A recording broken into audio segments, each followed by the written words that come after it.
Luke has called us to order. Thank you, Luke, for stepping in there for us. You're welcome. Okay.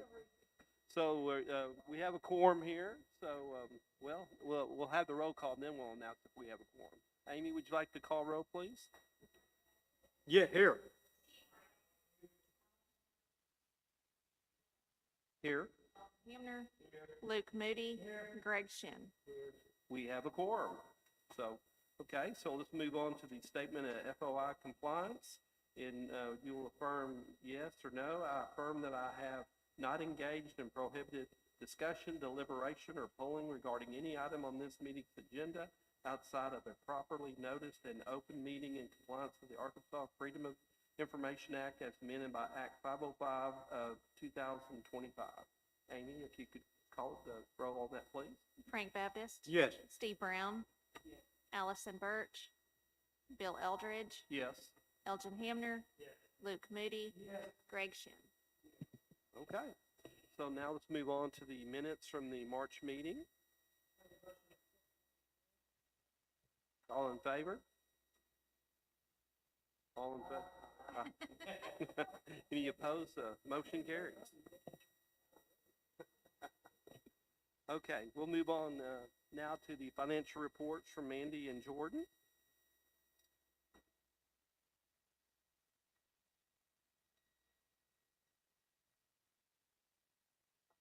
You will see that this is where all of the bank account balances for the advertising and promotion accounts are.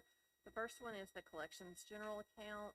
This is our sweep account. All of the taxes go into this account, and then they're split out in the denominations after that. What was at the end of the month was $10,522.45. $10,000 a month goes into the A&P small project checking. At the end of March, there was $1,716,587.05. $18,000 per month goes into the A&P general operating checking. At the end of the month, there was $167,338.53. And the Benton Focus Group / RV parking checking account receives $10,000 per month, and it ended March with $840,760.60. The remainder of the A&P funds that are received each month will go into the A&P large project checking. Currently, that is where we pay for the property that's purchased in January each year, as well as the dirt work right now that's being done out there for the new RV park. At the end of March, there was $854,834.27. And then you have your two Benton Event Center operating accounts. You have the checking account, which ended the month with $484,595, and a savings account, which ended the month with $500,236.99. You'll go to the next page. You will see our collections account as split out by the different designations of what type of business it is. You have restaurants, food trucks, hotel, motel, convenience stores, and other. You'll notice it ended the month with $165,657.09. That is a 8.5% decrease from last year's collections. There's a couple of, reasons for that. Sonic wasn't active in that much, and there were a couple of delinquencies that might have alluded to that one as well. Any questions for Mandy? Okay, thank you, Mandy. We'll move on to Jordan. Liabilities and equity as of March 31st. You see the bank account balances. Just a quick note there, if you ever audit the financial reports and compare my balances and Mandy's balances are straight off the bank statement. They're the statement balance. The balances you have before you on my report are the reconciled balance, so it takes into account any outstanding deposits, checks, etc. So just in case anyone ever flips back and forth and sees a small difference, that's what that is. You see the four accounts that I reconcile. They total $1,990,584.76. Then we owe to DFA and City of Benton $825.24 for the tax on mixed drinks and liquor. If you look to the next page, you'll see the P&L for the A&P Commission for the month of March. $18,450.76 was collected. The interest and the A&P tax revenue. And then the expenses totaled $14,359.92 for a net income of $4,090.84, roughly $3,500 above budget. And that's just because of timing of funding cost, as you see there. If you turn to the next page, you'll see the 3 months ending March for the A&P Commission. Total revenue collected of $54,306.35, expenses of $46,016.15, save an operating income of $8,290.20, roughly $10,000 ahead of schedule. And then from the funds, $14,820.04 was paid from the prior year, or paid of the prior year unused funding. So what was left and not spent on A&P funding was then paid out and put into, I forget which account that was put into. Where was that moved? Focus group. I'm sorry about that. That was last month, but that was just the unused funding that's y'all vote on to move to that account each year once the year ends. If you look to the next page, you'll see the Event Center P&L for the month of March. Total revenue of $59,100.78. Operating expenses of $39,077.15 for a net income of $20,023.63, almost $6,000 ahead of budget. And then the lighting control system was installed, $66,992.47 was spent out of the Event Center funds for that capital expenditure. And a transfer was made to the savings account of $10,000, which is done each month. You turn to the next page, you'll see the 3 months ending March 31st P&L for the Event Center.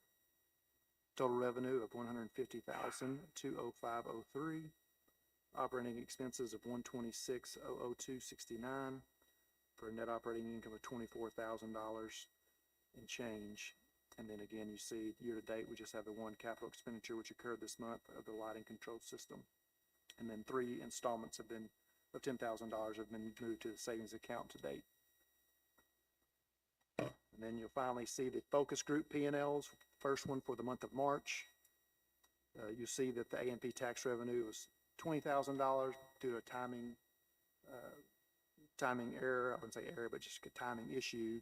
The February installment didn't make it to the account till the 1st of March. So you see 2 months for the month of March. If you look back at February, you'd see 0 there. So you have 2 months catching up, February and March during the month of March. So total revenue of $22,395.68. If you look at the next page, you'll see it looks a little more normal and caught up because of the timing issues. Total revenue of $36,644.08 versus a budget of $33,000 for the focus group.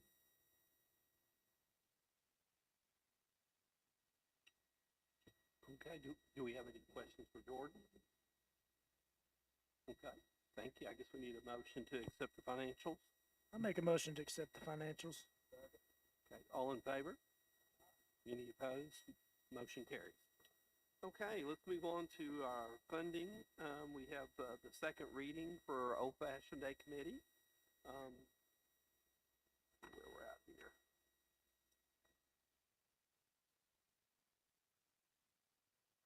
And of course, Amy has updated our book to show our current level of funding requests that we've received and amount that we've approved.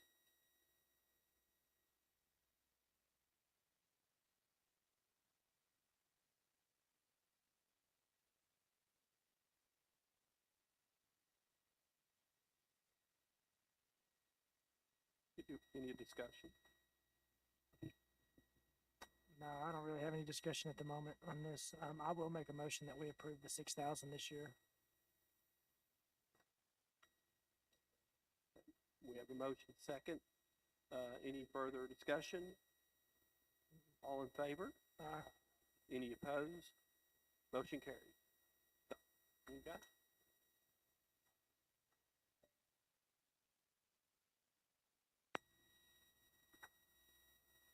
Okay. Let's move on now to the Benton Event Center report from Nikki.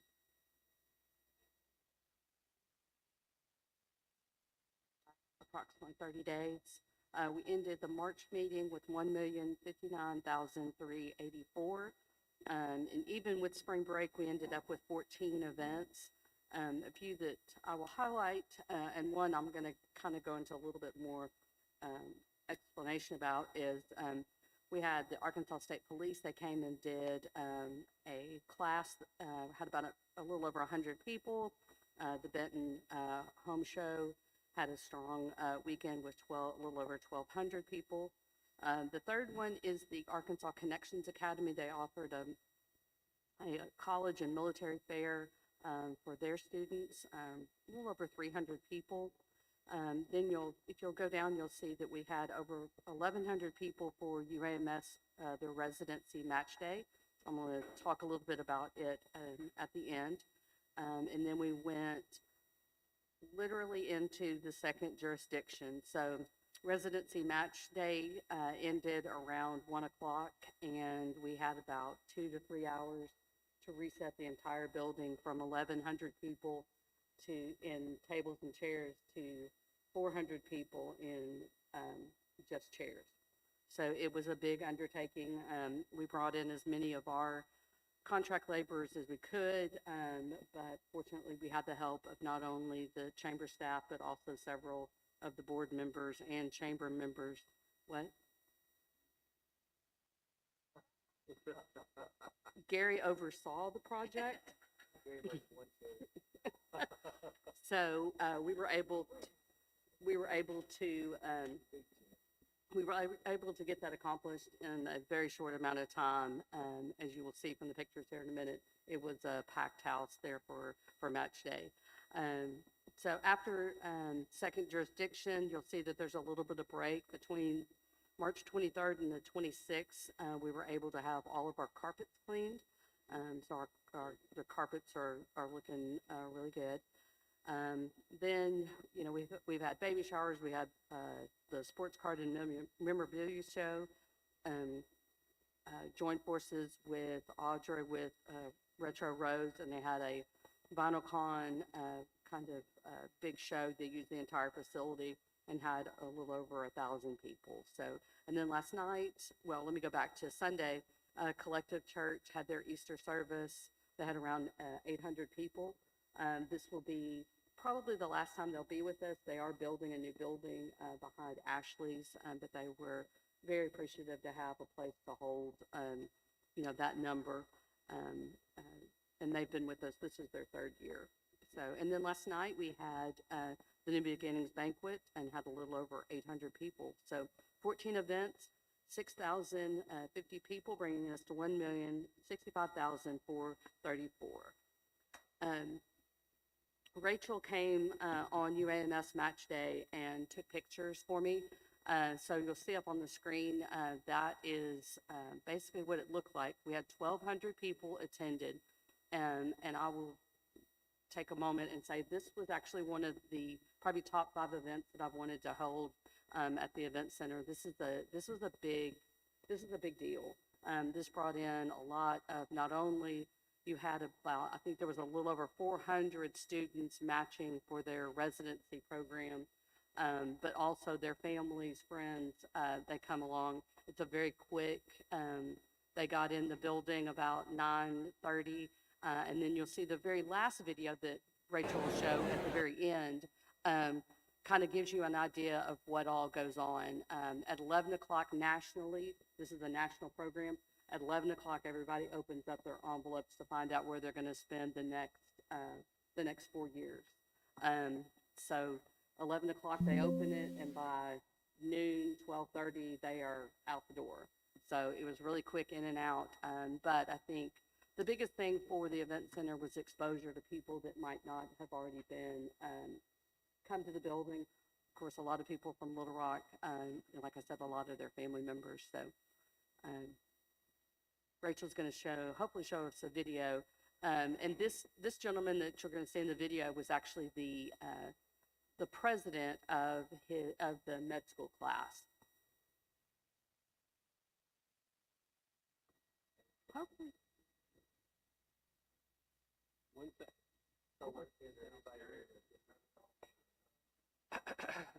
There are a few people that, you know, might not have been their first choice. Yeah. It's a very, I mean, this is a national thing. It goes in this is all based on interviews that they go on, all across the country. The neat thing is there was a group, a large group are going to stay at UAMS or Children's Hospital or, Central Arkansas hospitals, but then you had, people going off to Seattle. All right, here you go.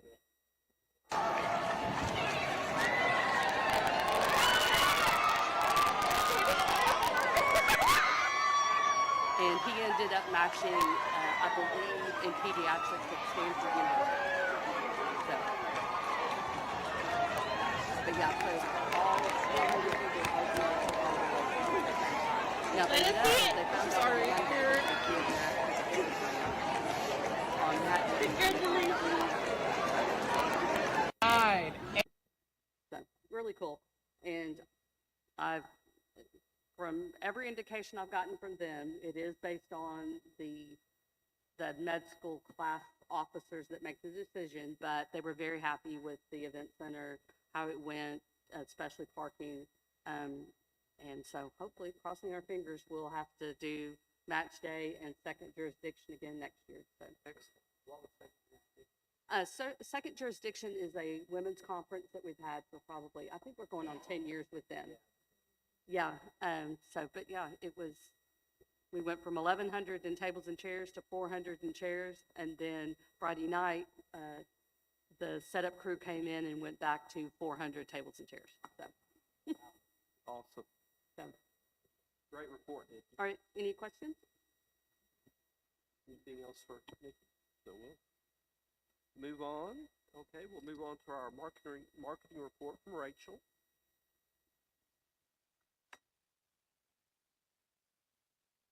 If you look in your packet, we have the marketing report right behind Nikki's. The main thing I have been working on is Restaurant Week.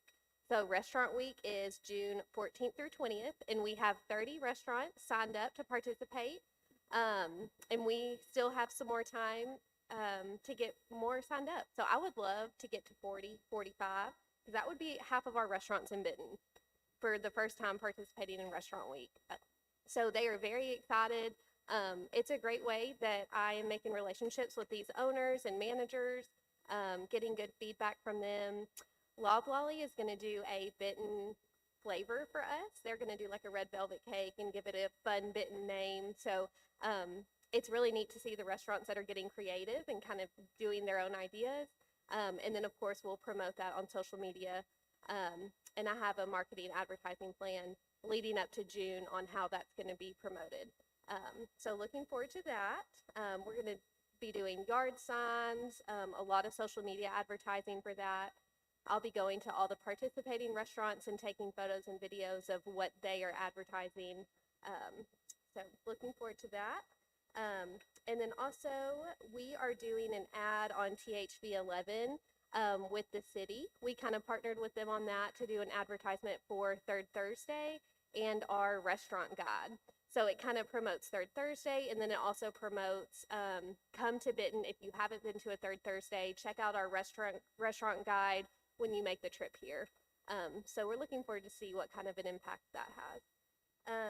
And then lastly, I'm planning to be at Third Thursday next week. I will have our AMP booth there. I got some of our logos made into little stickers. So I'll be giving those out and giving out some fans and cups and getting people to follow us on social media and see our website. So I plan to be at all the Third Thursdays and Old Fashioned Day. So that will be fun. And on your packet here, this is a sticker that the restaurants can put on their front door. So it will be a removable vinyl sticker that they can put that says they're a participant.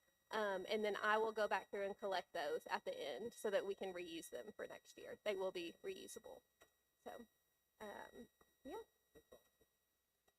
Y'all have any questions?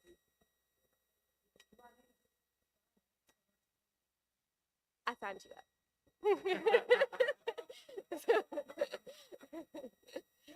But I do need to know what you're thinking. We can talk later. Yeah. I got two. Oh.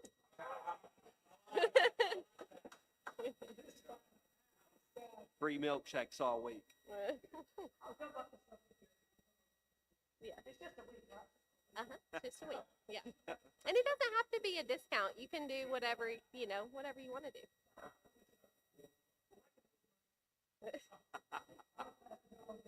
Oh, Awesome. Okay. That's exciting, Any other- Rachel. I think that's something that's Yeah, really good it'll be for our fun. restaurant community. Okay. Okay.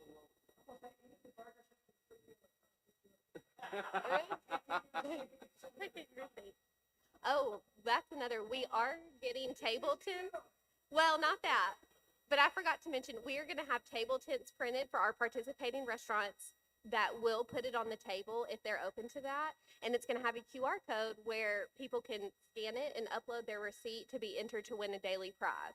So every day that week, I will at night go in and see who all uploaded their receipts, and we'll do a daily giveaway. Awesome. So that'll be a neat way to track too, who is there, who's participating, who's taking advantage of that, and kind of get some good numbers to see. Restaurants, Donate. Right there. yeah. I think I have 6 gift cards so far, so it's pretty good. And then I may do one big one, I think.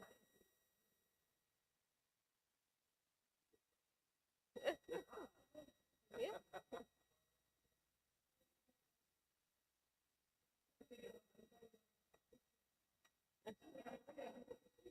There you go. Okay.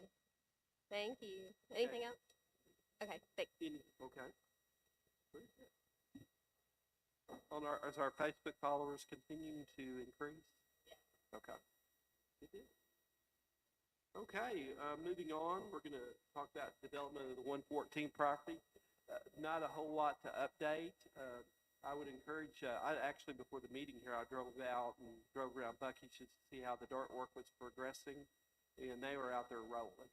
And if you haven't been by there lately, you could actually see, it looks like Buc-ee's probably open in 3 or 4 weeks. Their building looks, on the exterior, looks complete. They're working on the gas pumps right now. So it's just an exciting time out there. Hopefully we'll see some additional development maybe across the street. They are also working on the Highway 229 there in front of Buc-ee's. And I was very impressed to see how much progress they made with putting concrete islands out there to help direct traffic. I think we can all be very pleased when all that's completed. I think it will make for excellent traffic flow. I know some people have been concerned that traffic would be. I think this is a well-planned interchange, and Buc-ee's has invested heavily in that too, so we really appreciate them going that extra mile for that. So, any questions? Oh. Oh boy, I better check my tires.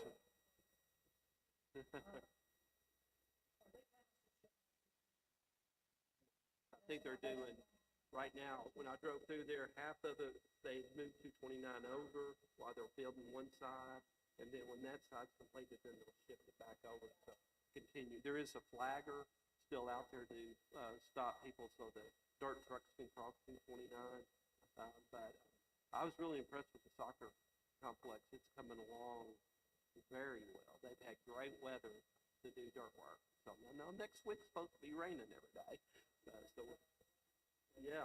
We have been blessed by the drought on this. Mayor, do you have any comments or anything?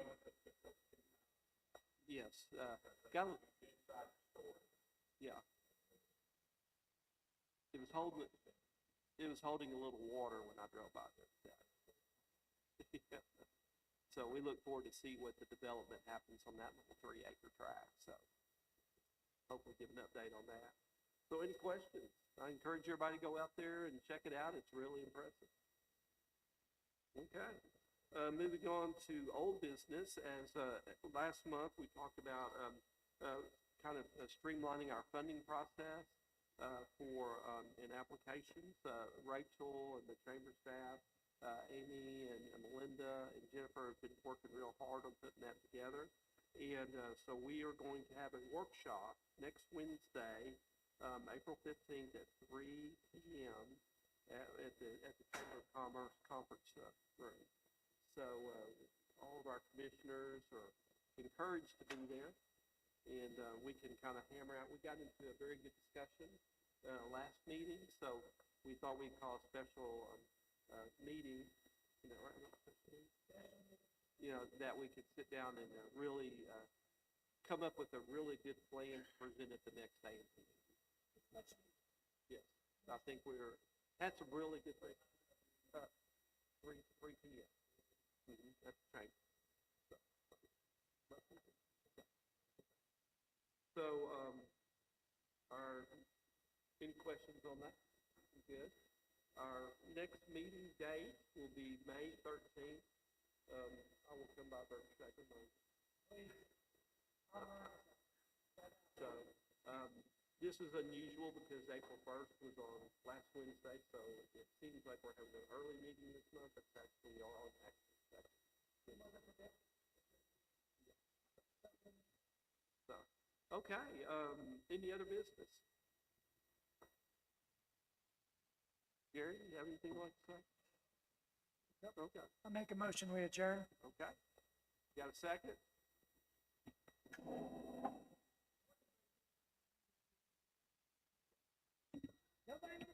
So no one seconded? Second. Okay, we're adjourned.